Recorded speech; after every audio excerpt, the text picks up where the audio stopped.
আমি আপনাকে চ্যারিটির প্রোফাইলটা দেখাচ্ছি। প্লিজ স্যার, যদি অল্প কিছু টাকাও ডোনেট করা যেত। Sir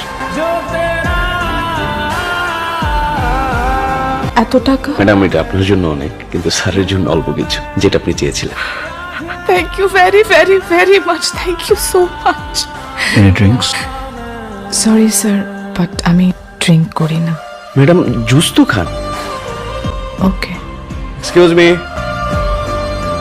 by the way sir, আপনার নামটা তো জানা হলো না। স্যারের নাম আরিয়ান মির্জা। আরিয়ান মির্জা। এতগুলো টাকা আপনি একবার বলাতেই দিয়ে দিলেন, thank you so much sir. Sir, ওনাকে দেখার কথা শুনে যা বুঝলাম, এই টাকা তো ভালো কথা, এর 5 ডাবল দিলে উনি রাজি হইতো না। এরপর যদি পাওয়ার খাটাইতাম, উনি সুইসাইড করতেন, তবু রাজি হইতেন না। তাই জুসে